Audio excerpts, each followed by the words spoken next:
Hello and welcome to Video Game Hangover. I'm Randy Dickinson and I'm in Harrisburg, Pennsylvania. Hello, I'm DJ Ross. I'm in Mountain View, California. Each week on Video Game Hangover, we talk about the games that have been keeping us up at night. It's that time of year again. The summer backlog attack is upon us.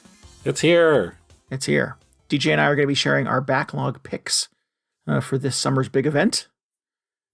Plus, I played a little game called Venba that I want to talk about. Yeah. I want to hear about it. Good. Not a backlog game. A new game. Just clearing it out of the way. For Not the officially part of the backlog. Yes, just clearing the deck. Just canceling all my plans. That'd be quite an accomplishment if Venba was the only thing in your backlog at this point. It's just like not making games fast enough. Yeah, right. I guess I'll have to start playing some games over again. Yeah. I did have a moment recently. I finished Oxenfree 2, liked it a lot. It dovetails much more significantly near the end with the original game. So I think you were saying, do I need to play the first one to sort of appreciate what's going on in the second one? I didn't think so up to the point at which I had played when we talked about it last. And now I definitely think so. Okay. I think it stands on its own pretty well and you get some of the background, but you'll definitely have a greater appreciation for 2 if you play 1, which is not surprising, I guess. But so I had a moment upon credits on Oxenfree 2 where I was like, let's do it again. Because there's enough that you can sort of like make different decisions and choose some slightly different paths and presumably get kind of very different outcomes. I didn't. I had to resist because I have so many other video games I need to play. It's just not time efficient to just play things over again. Oh, you're saying you play Oxenfree 2 again, not correct. Oxenfree 1. Okay. How about, for all of us planning to just read the wiki to get caught up on Oxenfree 1? Is that still sufficient? Do I have to do an entire new playthrough of Oxenfree 1 to appreciate Oxenfree 2?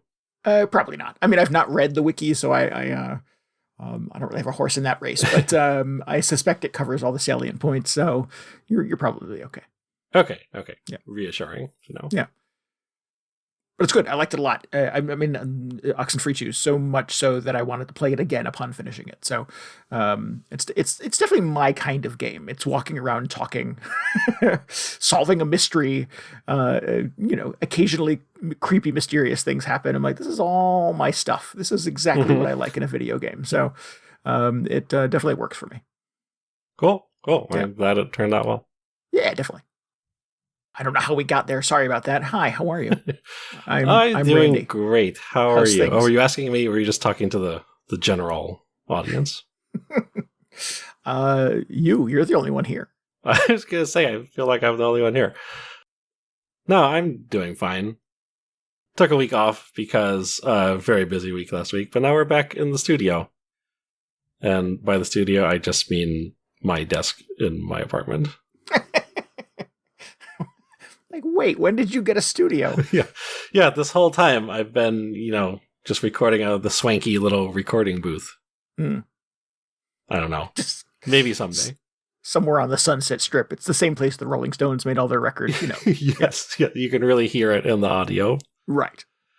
No, I can only afford just one piece of noise canceling foam, so it's always a struggle to figure out where to place it.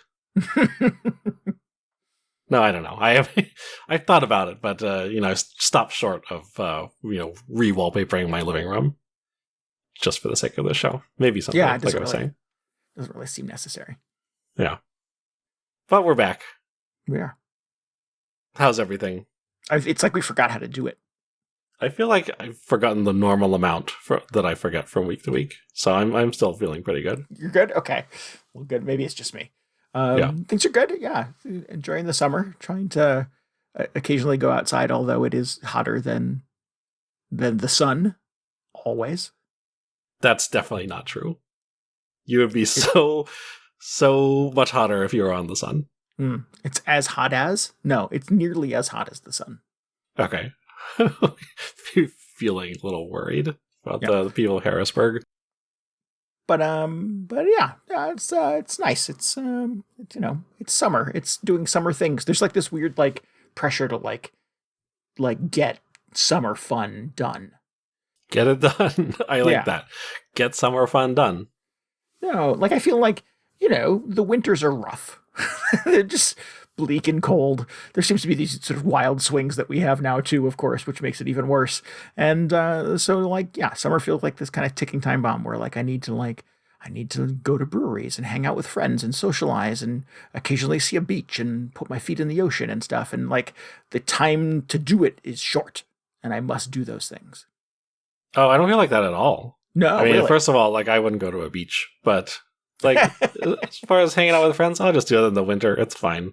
Yeah. I mean, the winters here are a little more mild than I assume they are in Harrisburg. So Probably maybe true.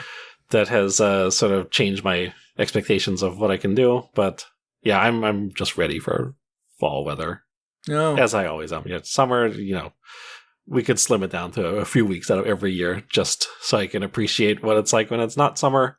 Yeah. But I don't need however many months we're getting of it at this point. It's just, no, I mean, I like fall too. I certainly look forward to that. I like fall foods. I like fall beers.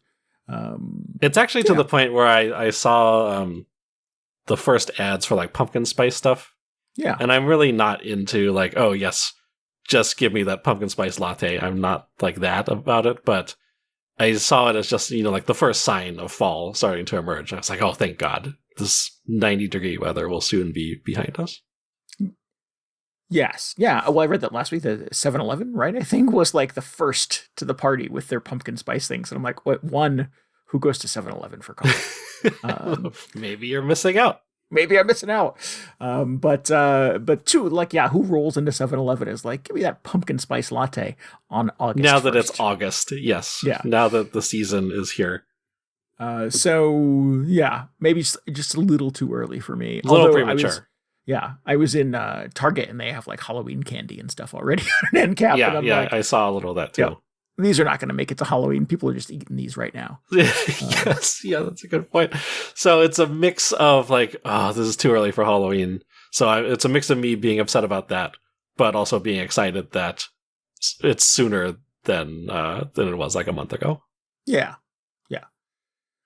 that's fair. Although, yeah, I think my take on it is generally is I sort of look at my calendar like for this time of year and it feels like every weekend there's a thing. There's like some movie I want to see or there's a concert we're going to and it's an outdoor concert and it's going to be 90 degrees. So you're probably going to hate yourself. Yeah, why would you do that? Sure. Or, a friend's having a block party or, we have a friend who's going to have a baby by the end of the year. So they're having one of those things that they do before they have babies, which is get all their friends to come over and talk about how cute it'll be. Yeah, and things like that. And it's like literally it's every weekend until Labor Day and then it just stops.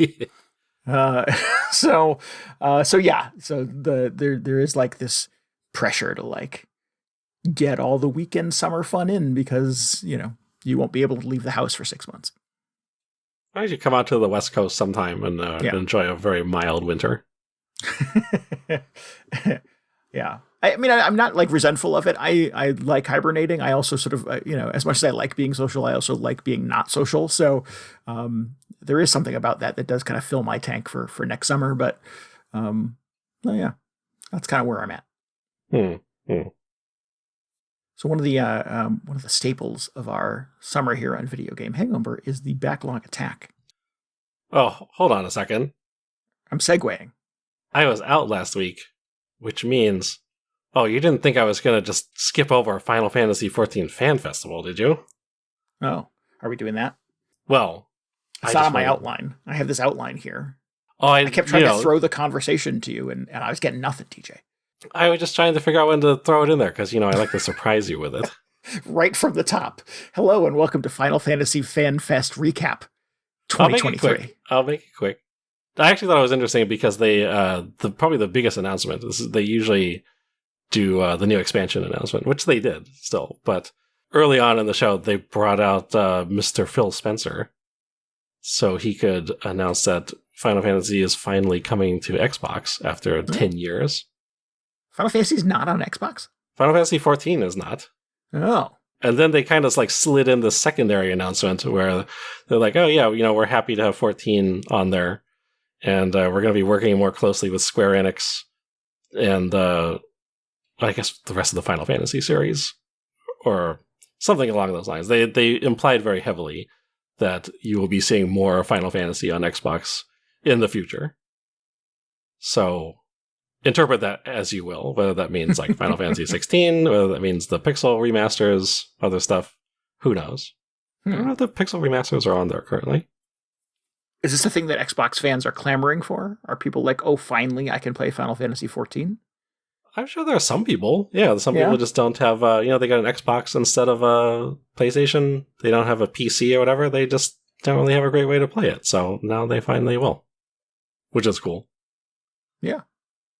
They announced, maybe you'll enjoy this one, they announced a 2-way collaboration with Fall Guys. Oh, really? Which is, didn't see this one coming. Yeah. So in addition to Final Fantasy costumes in Fall Guys, they will be adding what looks like a Fall Guys like course. You know, the one where you just run and dodge the obstacles, and they're like fake doors you have to run through. Yeah, like Wipeout, basically. Yeah. So they're adding something like that to Final Fantasy, which looks like a lot of fun. But I did not expect the those weird little beam guys to pop up on screen. Man, I was super hot on Fall Guys during lockdown, so 2020, right? So that was the year of Fall Guys, and played a ton of that. And I don't think I realized that it had been sort of kept alive 3 years later. Oh yeah, I remember I kind of burned out on it pretty quickly because I don't know, it just felt like they weren't really updating it very quickly. But it was the sort of thing where I just thought, man, this could be the next big thing. This could be the next Fortnite possibly, or like the next sort of battle royale model. So I'm glad to see that it's still around and people are still playing it, and that it is popular enough apparently to get roped into Final Fantasy. That's exciting. Yeah, I mean, it was always fun. I had a good time with it, but I think to your point, it didn't feel like it sort of grew or evolved significantly in the window of time that I was enjoying it. So well, I think they were probably still figuring stuff out. Like, I don't know how popular they expected it to be. Yeah. So it might have gotten away from them a little bit, but sounds like they're still going strong. So that's cool. Good. Well, cool. I hope I can get that Fall Guys track, the soundtrack, in my house in Final Fantasy, so I can just sit there and listen to it like an insane person. That would be great. So do you now feel like you have to play Fall Guys so you can get all the costumes from Final Fantasy? I don't know. I mean, that's dangerous. You have to play, or I feel like I would have to play a lot of Fall Guys to unlock everything. And this is sort of the situation whenever there's like a collaboration between a game that I enjoy or a property that I enjoy in a game that I would not normally play. Where, like, okay, that's cool that they're doing it. It's cool that I can look like, I don't know, Final Fantasy characters, I suppose, in Fall Guys. But then, like, what does it accomplish? Me starting up Fall Guys for the first time in 2 years to unlock this stuff. Like, am I going to keep playing Fall Guys? Am I just going to unlock a bunch of these costumes and then keep them on the shelf forever? I don't know. Mm-hmm. It seems kind of like fruitless. Play 100 hours, get the costume, take a couple of screenshots, never touch it. Yes, that is exactly how I see it playing out. So I don't know. I do like the look of some of those like monster costumes, though. They're pretty fun. Yeah. Maybe I'll have to double check when this is going on. Maybe it'll be a thing to do during Extra Life or something. Oh, that's probably a good idea. Yeah. Write that down. Watch as I marathon all of the costumes in 24 hours. Nice. Oh, it's funny you say that, because there was a thing, I think last Halloween, for Fall Guys again. See, I was pretending that I didn't realize Fall Guys was still a thing, but here I have this memory now of last Halloween. They had Nightmare Before Christmas skins you could get for your little beans. You could be Jack and Sally and stuff. And I was like, oh, I would love to have all of those. That'd be super fun. But same thing, it's you probably need to play several dozen, 100 million hours to even unlock them. Yeah. And then to what? Am I sort of devoting my life to being Jack Skellington eternally in Fall Guys from that point forward? So is that such a bad thing? Right. There acting are like you wouldn't be okay with that. To spend your time. Yeah, exactly. Yeah. So yeah, it's like whenever they announce a new character or a new like costume in Fortnite, because those like actually I think they look really good. Like, did you see they had Ripley from Aliens in there at one point? I was like, man, No, sorry, in Fortnite. In Fortnite. Okay, gotcha. Or maybe she has been in Fall Guys. At Even this better. Point. I don't know. But I was like, man, that's cool. I would maybe like to have that. But then what am I going to do? Just play Fortnite all the time? Seems implausible. No one ever plays Fortnite all the time. No, just, dead game. I don't know. We'll see what happens as that collaboration approaches. See what ends up happening. Cool. Sorry, this was a Final Fantasy thing, and I made it a Fall Guys thing. I apologize. I think I made it a Fall Guys thing. I mean, you can make whatever you want a Fall Guys thing. The last major point, really what I thought was going to be the biggest news going into this, was the new expansion announced is Final Fantasy XIV Dawntrail. And it looks kind of fun. They're billing it as a summer vacation for the cast of heroes in the game. Yeah. Which I thought, well, that sounds like something we talked about recently. They're going off to, or it's going to be set in like the sort of geographical equivalent of what looks like Brazil in the Final Fantasy world. So kind of like tropical, got a little bit of that like Southern American flavor. Looks very different than everywhere we've been recently. Yeah, cool. But I was like, yeah, I want to give me that summer vacation storyline. Feels like it's going to be a lot lighter than the last couple of expansions, which were about like saving the universe, essentially. It sounds like they might just be playing Survivor or something like that. So I think it looks like a lot of fun. Shin-Chan in Final Fantasy on summer vacation. Yeah, maybe Shin-Chan will show up. Who knows where that guy is going to be next. Well, that's kind of fun. Yeah. I'm really hoping. I mean, I've said a bunch of stuff around this. Like, I want a summer vacation game. I want a comedic Final Fantasy at some point. I don't know if it's going to go that far. But, just something a little lighter. Something not quite as dark and serious as 16, especially. Anyway, that's my 5-minute recap. I think that was 5 minutes. Snuck some Fall Guys in there. For all the Fall Guys stands. Yes. Yeah, well, they're out there. They are legion. I don't doubt it. Yeah. Man, you make the wrong comment, you're going to end up with a bunch of those little bean guys on your doorstep. It's Fall Guys, just the most toxic fandom. Just hateful all over Twitter. X, just blowing people up. Yeah. I don't know how the Fall Guys fandom is. Now I'm a little worried. I hope they're doing okay. It seems so wholesome, but also I could also see it being very cutthroat. Sure. Yeah. We'll report back next week, see if I regret my bullshit statement and apology. We're down a host next week. Right, exactly. I need to take some time offline to reflect, spend time with my family. Yeah. Well, I was going to say, Randy is in the hospital recovering after he was first thrown off a bridge and then he bounced off like a spinning cone thing and, landed in some very implausible positions. Ran at high speed into a fake door. Yes. Oh, it's the worst way to go. Cool. Well, now I kind of want to play Fall Guys. So there you go. We've successfully rekindled my interest in this game. Good job, Final Fantasy. Is there nothing Final Fantasy can't do? Right, yeah. Game truly for everyone. So that segues nicely into Backlog Attack. All of my Backlog Attack games this summer are Final Fantasy games. Oh, finally. Oh, man, this is what I've been waiting for. Final Fantasies 1 through 5. No, I don't. No. Where would you even start? That's a lie.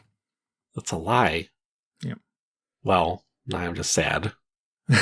Sorry. I toy with your emotions.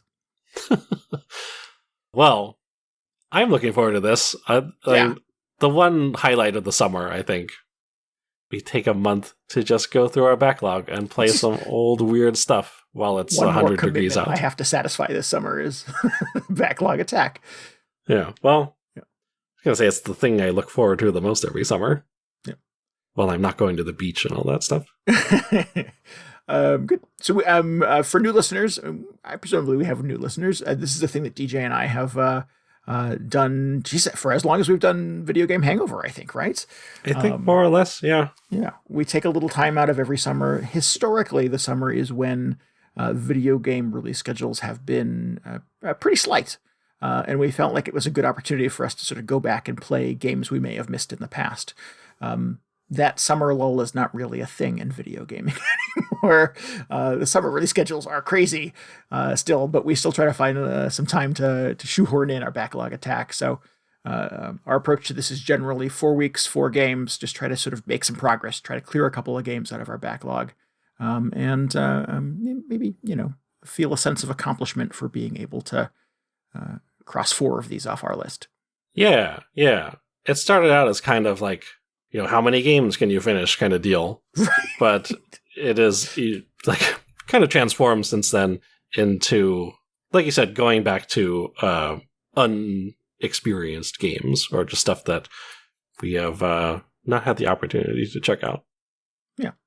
Over the recent years, I've used this as an excuse to just dig up incredibly weird stuff from gaming antiquity to play, which may or may not be happening again this year, but it's another one of the reasons I look forward to this so much. Cool. So yeah, the thing that we also like to do is we'd like to encourage our listeners, encourage the people on our Discord community, our Twitter community, to play along with us. So this is your battle cry now to, if you want to sync up with us on our playthroughs, you can certainly find a couple of games from your own backlog. We're going to do 1 game a week, each week for the next 4 weeks. You're, allowed, there's no rules. You can approach this any way you would like. But if you would like to use the opportunity over the next couple of weeks to cross a few games off your own backlog, we would love for you to hang out with us and chat about these games and tell us what you're playing and help us mark your progress through your list. You can go to our Discord. There's an invite for that at VGHangover.com, and we have a Backlog Attack channel set up where us and a bunch of folks from our community will be talking about all the backlog games we'll be barreling through. Yeah. If you want to join in, it's always super fun. Definitely post your list in there if you're planning on playing along. Folks in our community have very ambitious backlog attacks. Sometimes. Yes, I'm a little scared every year. Somebody's like, I'm going to just play, how many Trails games were released in the last 6 years? I don't know. Let's just do all of them. And then somehow they do. Yes, yeah. It sounds like a joke, but it's not far from reality. Right. But anyway, I'm not playing any Trails games this year. No, nor am I. No. Too busy with Final Fantasy. No Final Fantasy, but maybe a little Dragon Quest. Oh, maybe. Are we doing lists? Let's do our lists. Yeah. How do you want to do it? You want to go through your list? Then I'll just... Sure. All right. So I went, my approach here is I went through games I had on my PlayStation, on my Switch, on my Steam Deck, my Steam library. I went through the stacks of video games I have in the little cubby underneath my television. And it's a lot. It's a lot of video games. And I made ones that are sort of like, oh, maybe I'll play this. Maybe I'll play this. And then I went to how long to beat, and I force ranked them by time.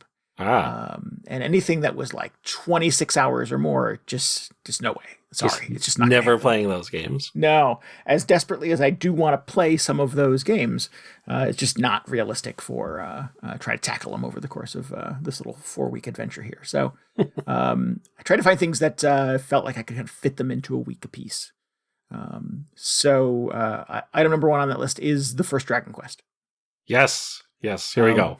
Which we've talked a bit about recently. 2-3 weeks ago, I think I was like, maybe I should put that on my backlog. I've never played it.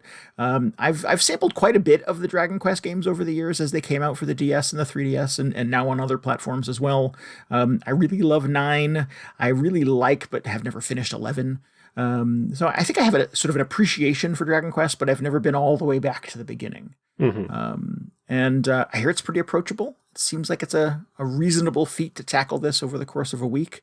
It's on just about any device you could possibly think of, so it should be easy to take with me as I travel for the week. So yeah, I'm gonna try to play the very first Dragon Quest game. Nice. I'm excited for this, as you might expect. I feel like they've definitely dressed it up or like smoothed out some of the rough edges overall, like after all these years through the different ports. Like you're playing this on the Switch, right? Most likely either Switch or the Android version. I have to figure out where I'm going to land on this.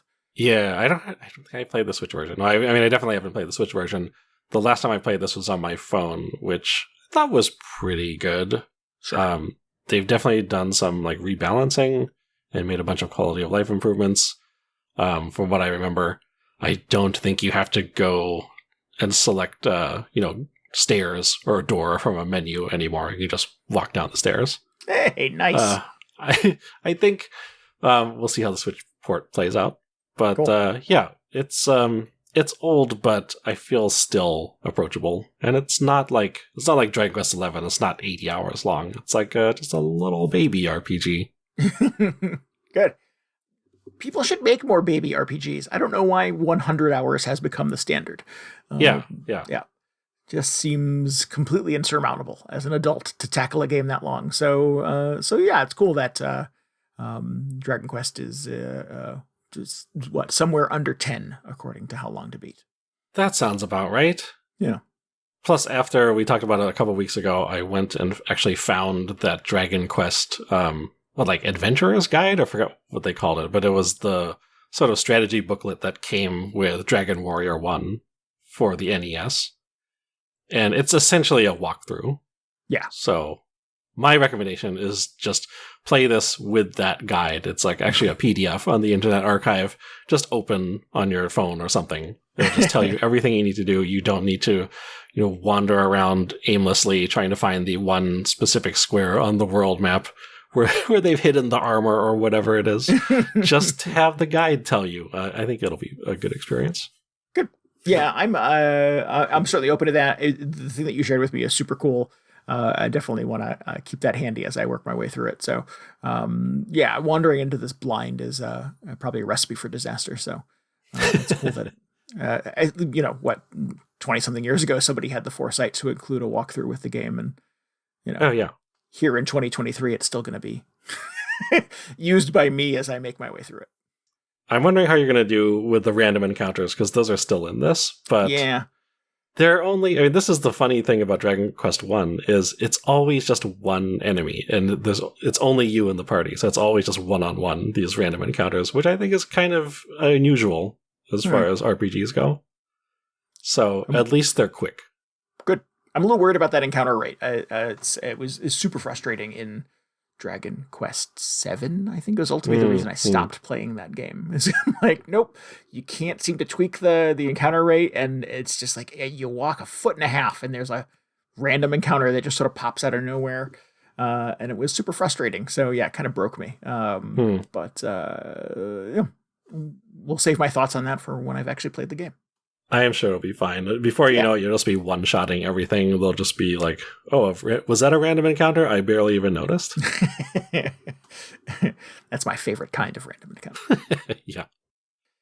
Also on the list, this is a much longer game, but I feel like I can kind of do it justice over the course of our experience here, is Persona 5 Strikers.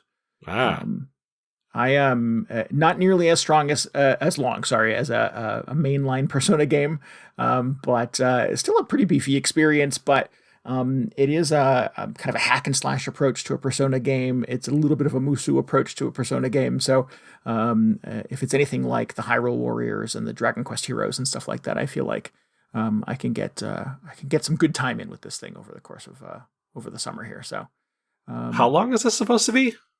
How long to beat says in the vicinity of about 30 hours if you play the whole thing. Oh, that is long. Yeah, I don't foresee me playing every minute of the thing, but I've had it since the day it came out. This is how dumb this is.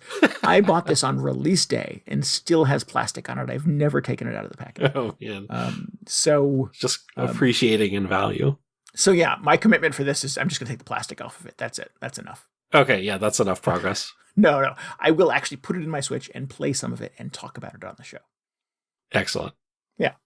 The thing with these Muso games, it's like, 30 hours of just slashing people. How bad could that be? But I feel like they just start to drag on after the first 10 hours or so. Yeah. Like I was really into that, the Zelda one. And it just kept going like, how long is this? Oh, there's more stages? What is going on? So yeah, I'm curious to see how this works out. Yeah, I'm interested in sort of comparing it to, because the Hyrule Warriors is the one I've played the most of.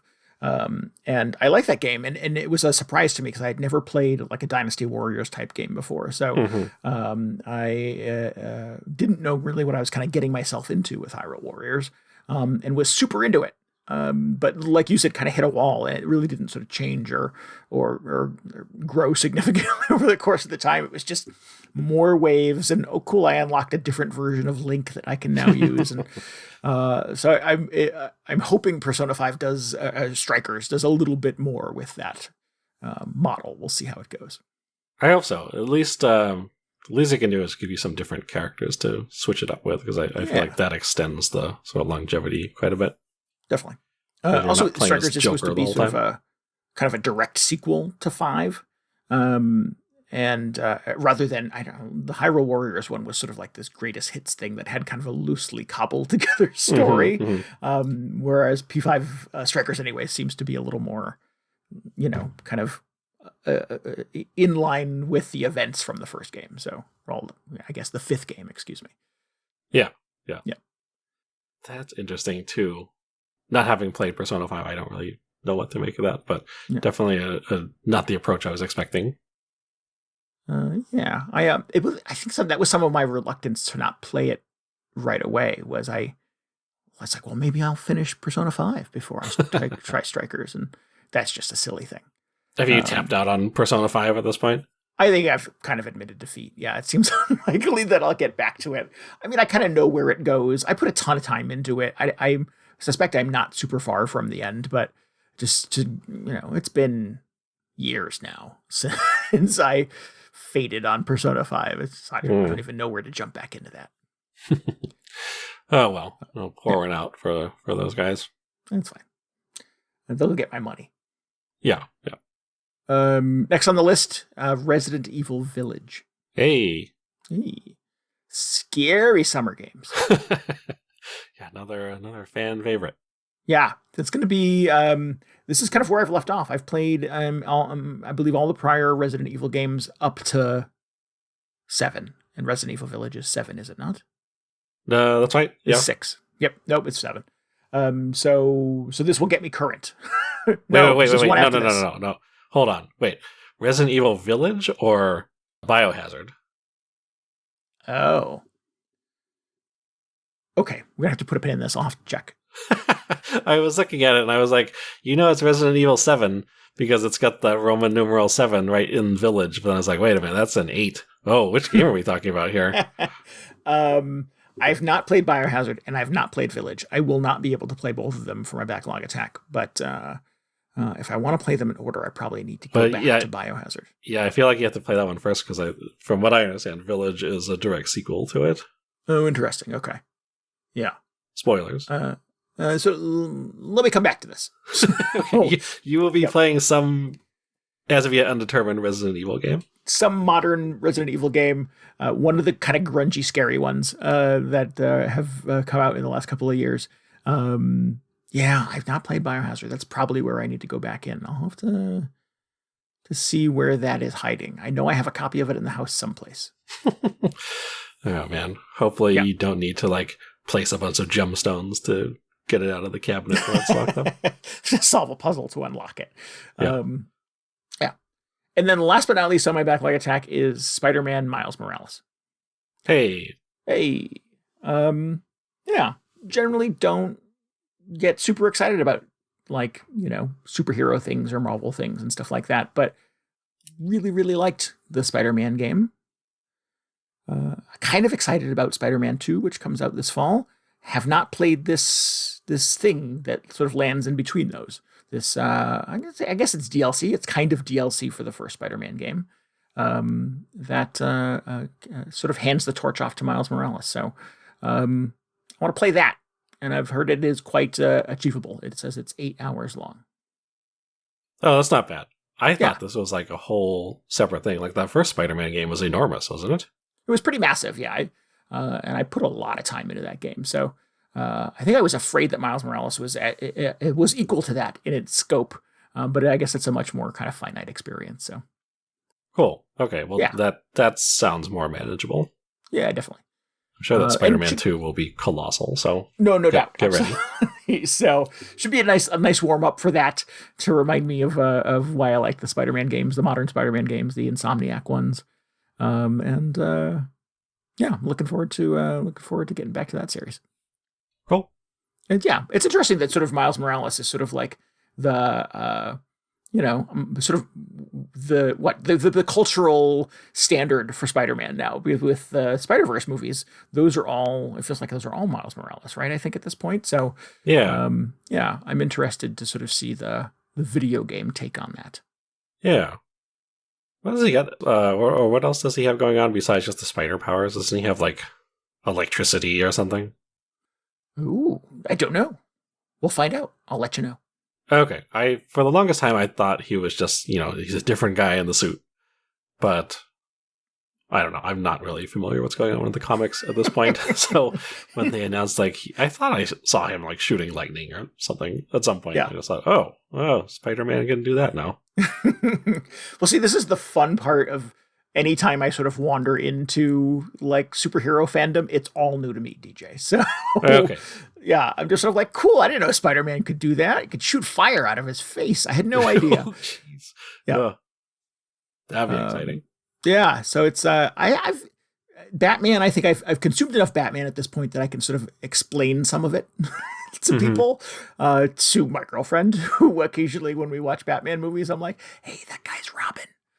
Things like that. I know sort of stuff. I know names and a few other characters, but you get outside of Batman and I'm just clueless for the most part. So yeah, anything that happens in Spider-Man is just a surprise to me. Nice. Yeah. I think it makes it easier to consume. It's just no baggage, no it was better when they did this thing in 1987, this one issue of this magazine. So yeah, it's all just a fresh take for me. Maybe that's the problem with Batman, is I feel like they don't change him at all from one installment to the next. I mean, tonally it's a little different, but he's always just Batman. He's got the batarangs. He's got the car. That's about it. Yeah. Maybe he should shoot fire out of his face. Listen, if you want a new take on Batman, I would recommend the Telltale Batman thing. Oh, man. Was that a new take on Batman? I thought it was more of the Dark Knight Detective take on Batman, because it was more of him as a gumshoe, essentially. It's an underused take. Yeah, yes. I think it's definitely sort of part of the makeup, and I think one of the Gotham games kind of steered into that a little bit. Yeah, the ones with the missile launchers. Right, where you drove around with the missile launcher and then solved a crime. But no, the Telltale episodic one feels like a much more, world's greatest detective version of Batman, which is kind of fun. It's definitely underexplored, I think, in modern entertainment. Yeah, that's cool. I forgot about that. I should check that out. Put that on my list. Yeah, there you go. And that's my list. So Dragon Quest, Persona 5 Strikers, Resident Evil TBD, and Spider-Man Miles Morales. Cool. That seems very doable. Yeah, I think so too. Let's see how my list fares. I think this is reasonable, but you can tell me afterward. Starting it off, as promised earlier in the year, I will be playing Wolfenstein 3D. From id Software back in 1992. Or is it ID? I don't know at this point. I'm pretty sure it's id. I forget how this came up, but we're just I played a bunch of Doom, played Quake, never actually played Wolfenstein 3D, the precursor to Doom. I actually looked up on whether they had Spear of Destiny on Steam, which I think is the precursor to Wolfenstein 3D, but it is not on there, so that's where I draw the line. It's you gotta be on Steam or some reasonably accessible platform for me to consider it for the Backlog Attack. But no, I'm going to be playing this very, very old first-person shooter, and we'll see how it holds up. Interesting. I have some experience with Wolfenstein. I've played quite a few of those over the years, so I don't know if I've gone all the way back to the beginning, though, so I'll be curious to hear your take. Yeah, I'm interested in seeing how it goes. I had a decent time playing Quake. It might have been, no, it wasn't last year. It was several years ago. I believe that was also part of the Backlog Attack. I think you're right. But, compared to Wolfenstein 3D, that may as well just be a game that came out a year ago. It feels just so much more modern than what I know of Wolfenstein. But we'll see. I'm looking forward to it. Next up, another weird one. We're going to be playing Alcahest for the Super Nintendo.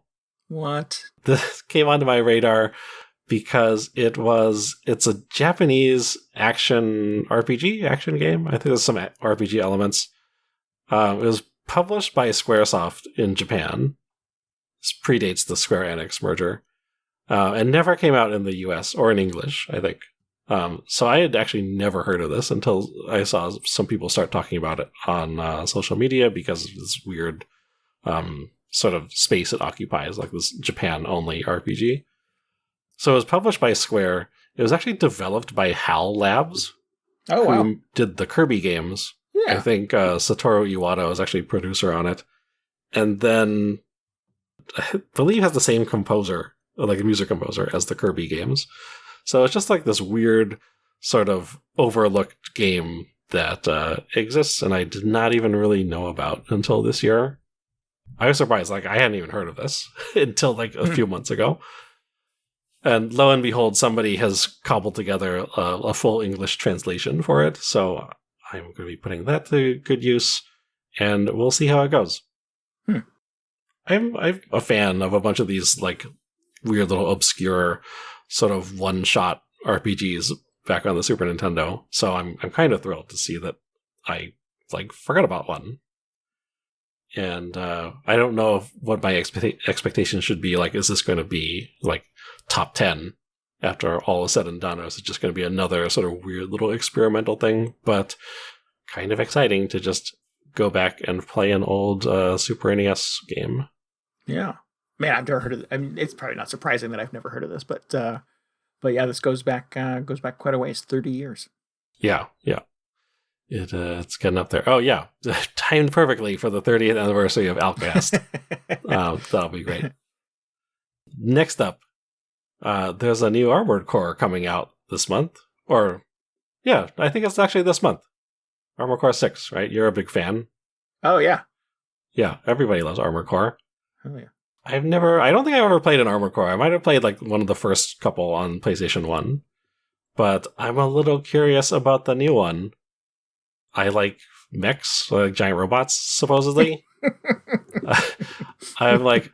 I mean, who doesn't? Sure. Yeah, everybody loves a giant robot. But because of this sort of Armored Core resurgence, there have been a bunch of threads popping up that are like, hey, I'm kind of, an Armored Core newbie. Where is a good place to start if I want to get into the series and sort of like build expectations as Armored Core 6 approaches? And the consensus seems to be that, first of all the games in the series are pretty different. There are sort of like these little sub-series within the Armored Core series, like I think 1 and 2, and then there are a bunch of spin-offs were sort of their own thing. And then there's the Armored Core 3 series, and there's the Armored Core 4 series. They're all just kind of... They experimented around a little bit, which I think I really like the sound of. But people seem to agree that Armored Core 3 is a good place for newbies to enter into the series, check it out. So I will be attempting to play Armored Core 3. This is a PS2 game from 2003. It's not actually directed by the guy who's directing Armored Core 6 and all those Souls games, Miyazaki. So I'm not sure how much of the experience will like carry over into Armored Core 6, but I'm just interested in checking out and seeing what the series is all about. Interesting. Yeah, I had no idea these were from software. That goes back way before I became aware of them with Bloodborne and stuff like that. Oh, yeah, yeah. Interesting. They made a lot of these things. Another thing that I just thought was interesting, somebody described Armored Core 4, or the Armored Core 4 subseries anyway, as mechs as fighter jets, which, well, that sounds really cool. I would love to play that game. And these actually were directed by same director. But as it turns out, these are stuck on PS3 and Xbox 360. And they're quite expensive to play, it turns out, if you want an actual copy of them. So as interesting as that sounds, I'm going to start with Armored Core 3, because that's a little more accessible. And we'll see if I even get into it in the first place. I've had kind of mixed success with all of From stuff up to this point. Yeah. So that should be interesting. And that brings me to the last game on my list. It's a little-known indie title from 2012, New Super Mario Bros. U. Supposedly one of the top 10 Mario games. I'm not even saying like top 10 2D Mario. It's just flat out one of the best Mario games, depending on who you ask. Has me very intrigued, and I kind of burned out on New Super Mario Bros. After the second one, so I'm intrigued enough to go back and see what this one is all about. I have the port of it for a Switch, so not actually playing it on Wii U hardware, but I think that's probably for the better. And I think it'll just be fun. It's been a while since I played a 2D Mario game. Is that right? Yeah, that's right. Just to get me in the mindset to enjoy Super Mario Wonder when it comes out later on. Yeah. Huh. I'm surprised you've never played this before. That is interesting. Have you played this? How many new Super Mario Brothers games have you played? Oh. Well, would you say it's top 10 Mario? I don't think I would, no. Not surprising. No. I don't know what my Mario top 10 is. I think maybe I would have to sort of answer that question first. But yeah, I don't know. The series always kind of left me a little cold, I think. It was a big deal on the DS when the new Super Mario Brothers series came out. But yeah, I don't know. It just never really blew me away. But yeah. I'm curious to hear your take. We can talk a little bit more about it, obviously, in a couple of weeks. That's cool that you're going back to that. Yeah. I'm still kind of on the fence about Wonder, so maybe your appreciation of Super Mario Bros. U will get me excited about Wonder. Maybe, yeah, we'll see how it goes. That's pretty much been my impression, where I was like, they're fine. They didn't really blow me away, but man, the amount of just superlatives people throw around about this game is like, okay, what's going on? What's the deal with this? Maybe it was just criminally overlooked on the Wii U. So. Looking forward to getting to the bottom of this whole thing. Cool. And that's the list. So I feel like it's a pretty weird list this year. Sufficiently weird. Wolfenstein 3D, Alcahest, Armored Core 3, and New Super Mario Bros. 2, just to round it out. It is as weird as I would expect it to be from you. Okay, good. Yeah. Yep. Final Fantasy 2 just barely did not make the cut. So oh, really? Revisit that later on. Well, yeah, you're working through those pixel remasters eventually, right? You'll get through all of them. Yeah, no, we'll get to it. Don't worry. Nice. All right, cool. Well, we would love to hear your Backlog Attack list, so definitely assemble those games and drop by our Discord and chat with us through the process here. You'll find an invite to that at VGHangover.com. And we'll be there posting screenshots and updates and tracking progress as we go. Yeah. Oh, and I should mention I'm going to attempt to stream all of these. Maybe not the entire playthrough, but at least the first few hours of each one. Nice. And that's probably going to be Friday evenings, so I don't overlap with my raid schedule. But you can get all the links and information for that at VGHangover.com. Yeah. That's probably the big question. What games will you be juggling with your Backlog Attack for the next 4 weeks? We come back to that as we get into September and see how the balance is going. Oh, yeah. Yeah, it's going to be interesting. Cool. Good list. Cool. Yeah. Looking forward to it. Should be good. Well, I mentioned that I was playing Venba, but the clock is not really on our side, so I'll put that in my pocket and we'll come back to that later. It's really good, would recommend, but at this point, we should probably just wrap this thing up and show ourselves to the door. I wanted to hear about Indian food, but okay. I mean, I'm always down to talk about Indian food. Let's go. Next month, the Indian food Backlog Attack. Yeah. No, I like it. I don't want to do it justice by trying to cram it into the last 3 minutes of the show here. So, okay. Yeah. We'll make sure Venba gets good airtime when we have an opportunity to cycle back to it. All right. Well, I think we can handle in 3 minutes. What? Is we got a very nice email from a listener. Ah. And it ties in very nicely with one of the games on your list. In fact, I was going to throw it to you. Would you like to read this one? Sure. We get this lovely email from Robert. He says, I was listening to the last episode and Randy is questioning whether to play Dragon Warrior. Haha! Ah, there it is.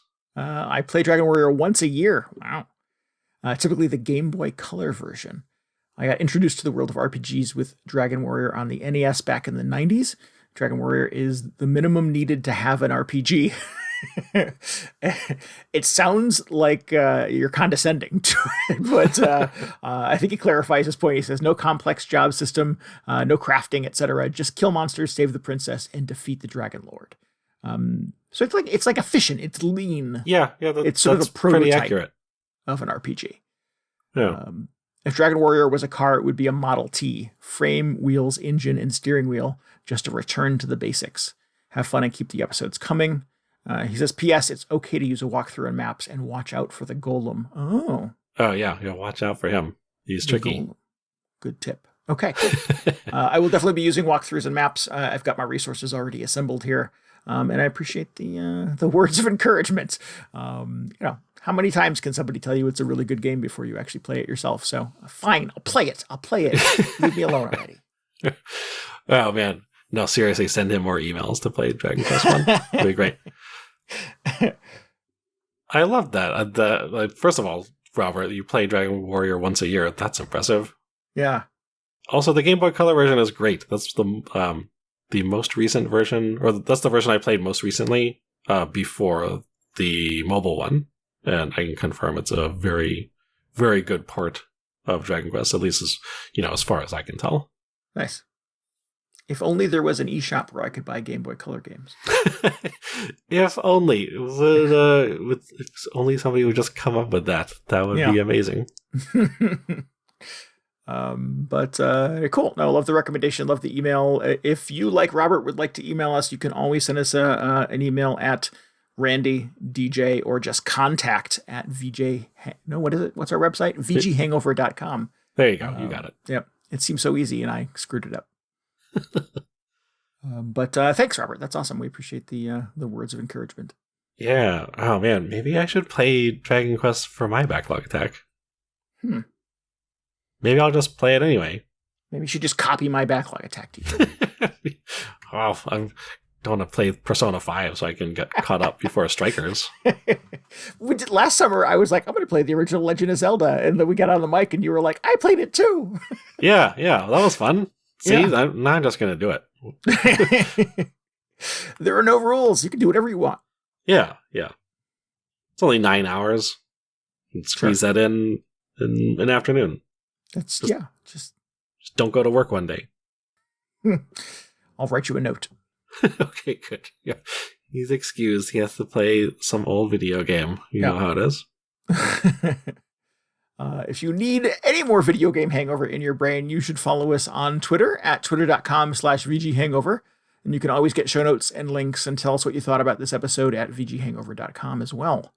We would love for you, man, I've said it so many times, join us on Discord, hang out with us, chat about video games, movies, music, man, all kinds of fun stuff. You can get a link to that at VGHangover.com. Oh, and by the way, you can chat about your backlog attacks. That's what you should do. Yeah. We'd love for you to subscribe, rate, and review us on Apple Podcasts, Google Podcasts, Spotify, or wherever you get our podcast. And maybe help us out by telling your friends about the show. Yeah, we really appreciate that. Helps us get word of the show out to new listeners, grow the listenership. That is terrific. We also want to give thanks again to Fear of Dark for our intro and outro music this week. If you'd like to hear more of his work, you can go to fearofdark.bandcamp.com and just download that whole discography. That would be terrific. We'll be back next week with our first Backlog Attack games. Until then, this is Randy Dickinson. This is DJ Ross. Thanks for listening to Video Game Hangover. Goodbye. Good night.